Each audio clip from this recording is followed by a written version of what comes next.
اب اس دعا کی طرف آتے ہیں جس کی وجہ سے ان آیات کا میں نے اختیار کیا تھا. ربنا لا تؤاخذنا ان نسینا او اخطأنا، ہمارے رب ہماری پکڑ نہ کرنا اگر ہم بھول جائیں یا ہم سے غلطی ہو جائے. تو پہلا سوال تو پیدا ہوتا ہے کہ اگر کسی سے بھول ہو گئی ہے، اگر کوئی بھول گیا کوئی چیز، تو پھر اس کی جان بوجھ کے غلطی تو نہیں تھی، اور غلطی عام طور پہ جان بوجھ کے تھوڑی ہوتی ہے، تو پھر اس میں پکڑ کا سوال ہی کیوں؟ اگر کوئی جان بوجھ کے غلطی نہ کرے تو اس میں پکڑ کا پوچھا ہی کیوں جا رہا ہے؟ اس کو سمجھنے کے لیے ذرا گہرائی میں اترتے ہیں. بھولنا بھی مختلف قسم کا بھولنا ہوتا ہے. دیکھیے، اگر میں آپ سے کہوں کہ نماز کا ٹائم ہو رہا ہے، ابھی 30 منٹ رہ کے نماز کا ٹائم ہو رہا ہے، آپ کہیں ہاں مجھے پتہ ہے، ٹھیک ہے، اور آپ کام میں لگ جائیں دوبارہ، آپ نے کوئی غلطی نہیں کی، آپ مصروف ہو گئے، اور پھر آپ کو پتہ بھی نہیں چلا 45 منٹ گزر گئے، گھنٹہ گزر گیا، اور پھر اوہو نماز تو میری نکل گئی. بھول گئے آپ. لیکن وہ بھولے کیوں تھے؟ کیونکہ آپ نے ذمہ داری نہیں لیا، پرو ایکٹیو نہیں ہوئے، آپ نے 15 منٹ پہلے وضو نہیں کیا، آپ نے فوراً اہتمام نہیں کیا، آپ نے اس چیز کا خیال نہیں کیا، آپ نے کہا ہو جائے گا.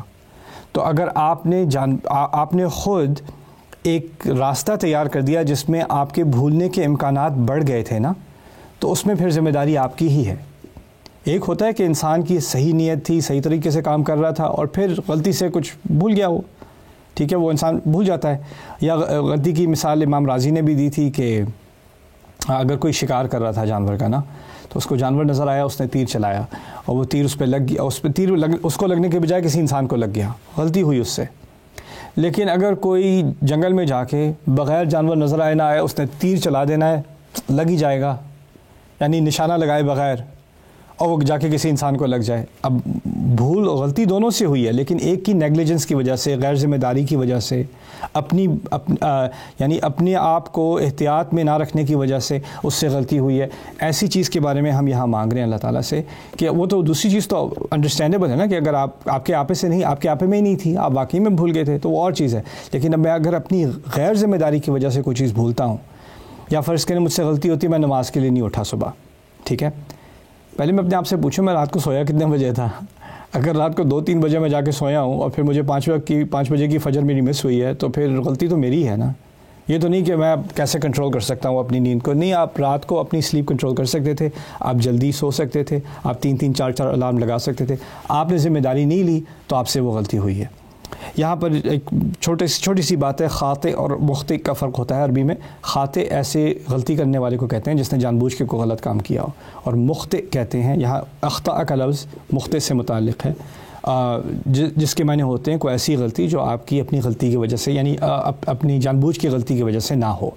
تو ربنا لا تؤاخذنا ان نسینا او اخطأنا، ربنا ولا تحمل علينا اصرا كما حملته على الذين من قبلنا.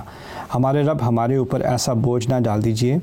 اصراً کہتے ہیں ایسا بوجھ جو اٹھایا نہ جا سکے، تقریباً اٹھایا نہ جا سکے، یعنی الحمل بالمشقہ اصر، جو ایسا بوجھ جو بہت ہی مشکل ہو انسان کے لیے اٹھانا، اس کو اصر کہا جاتا ہے. اور اس میں تکلیف کا عنصر، اردو والی تکلیف کو اس میں ایلیمنٹ ہوتا ہے. حمل علی، یہاں تحمل علینا میں نے ترجمہ کیا ہمارے اوپر لاد نہ دیجیے، ہمارے بوجھ نہ ڈال دیجیے ہمارے اوپر ایسا جیسا کہ آپ نے ہم سے پہلے والوں پر، بہت سے پہلے آنے والوں پر ڈالا تھا. اس میں کس بات کی طرف اشارہ ہے؟ اس میں یہ نہیں کہا جا رہا کہ ہمارے اوپر بھی نماز نہ لائد کر دی جس طرح آپ نے پچھلے والوں پر نماز کا فرض کیا تھا، یا ہم پر بھی حلال حرام کے رولز نہ دے دیجئے جیسے آپ نے پچھلے والوں کو دیے تھے، جیسے بنی اسرائیل کو دیے تھے. اصل میں بات میں اشارے کا جواب جو ہے تأمل کے ساتھ وہ اسر سے نکلتا ہے اور حمل اعلیٰ سے نکلتا ہے. حمل اعلیٰ عربی میں پہلے استعمال ہوتا تھا جس طرح ہم اردو میں کہتے ہیں نا حملہ کرنے کے لیے. اگر آپ نے کسی پر حملے کا بوجھ ڈالا ہے، آپ نے کسی کو اٹیک کیا ہے، تو اس کے لیے حمل اعلیٰ کا لفظ یہ تعبیر استعمال ہوتی تھی. اسی سے مجازاً نکلا ہے کہ حمل اعلیٰ عربی میں استعمال ہونے لگا آپ نے کسی پر ایسا بوجھ ڈالا جو اس کو مناسب نہ ہو یا اس سے وہ انکمفرٹیبل ہو جائے. یہاں اشارہ اس بات کی طرف ہو رہا ہے کہ سورۃ البقرہ میں پہلے اللہ تعالیٰ نے بنی اسرائیل کے بارے میں بات کی اور ان کے بارے میں ہمیں بتایا کہ انہوں نے جب اللہ کی نافرمانیاں کی یا اللہ کے احکام کا مذاق بنایا تو اللہ تعالیٰ نے ان پر اور شدید احکام ڈالے، ایسے احکام جس سے تکلیف ہو. اصل میں یہ سمجھ لیں قرآن کا فلسفہ کیا ہے کہ قرآن کے جو اللہ کے جو احکام ہوتے ہیں نا، جو چیز فرض ہے، واجب ہے، یا کوئی حرام چیز ہے جس سے دور رہنا ہے، اس سب کا مقصد کیا ہے؟ انسان کے لیے آسانی پیدا کرنا. یرید اللہ لیخفف عنکم، اللہ نے واضح الفاظ میں کہہ دیا اللہ چاہتا ہے کہ تمہارا بوجھ تمہارے لیے ہلکا کر دے. یہ اصل میں یہ اصل اللہ تعالیٰ کی جو مشیت ہے احکام کی. اسی طرح روزے کے احکام کے بارے میں کہا ہے یرید اللہ بکم اليسر ولا یرید بکم العسر. اللہ تمہارے لیے آسانی چاہتا ہے, تمہارے لیے مشکلیں نہیں چاہتا.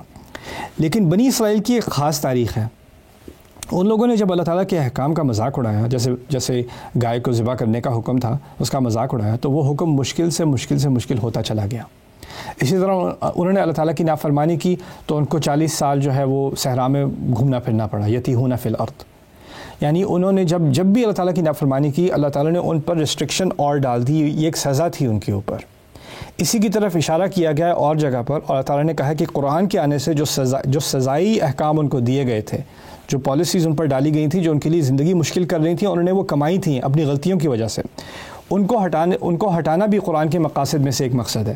اسی لیے کہا ہے وَيَضَعُ عَنْهُمْ إِصْرَهُمْ وَالْأَغْلَالَ الَّتِي كَانَتْ عَلَيْهِمْ, کہ ان پر سے وہ بوجھ اور وہ زنجیریں ہٹائیں جو ان پر لگی ہوئی تھیں. یعنی ان کی شریعت کو زنجیریں نہیں کہا جا رہا, کیونکہ میں نے آپ کو کہا تھا اللہ کی شریعت کا مقصد ہوتا ہے بوجھ کو ہلکا کرنا, وہ زنجیریں نہیں ہوتی, وہ بوجھ نہیں ہوتی. یہاں پر اشارہ ہو رہا ہے اس کی طرف کہ ان کو اپنی نافرمانی کی وجہ سے جو مشکل رولز دیے گئے تھے, پینلٹیز دی گئی تھیں, ان کو ہٹوایا گیا ہے. قرآن کو مان لیں گے تو وہ ساری چیزیں ہٹ جائیں گی. یہاں پر ہم نے اللہ تعالیٰ سے دعا مانگی ہے کہ جس طرح آپ نے ان پر پینلٹی ڈالی تھی, آپ نے ان کے احکام مشکل کر دیے تھے ان کی نافرمانی کی وجہ سے, ہمارے ساتھ ایسا نہ کر دینا, ہمارے ساتھ زیادہ مزید رحم کریں. یا تو ہم نے یہ درخواست کی, اور جب یہ دعا نازل ہوئی ہے تب قرآن پورا نازل نہیں ہو چکا تھا, تو ابھی بہت سارا قرآن آنا بھی تھا. تو ہو سکتا ہے کہ ہم میں سے کچھ کی غلطیوں کی وجہ سے, منافقون کی غلطیوں کی وجہ سے, ضعفاء جو کمزور مسلمان ہیں ان کی غلطیوں کی وجہ سے ہو سکتا ہے مشکل آیات نازل ہو جائیں, جس طرح بنی اسرائیل پر مشکل آیات نازل ہوئی تھی.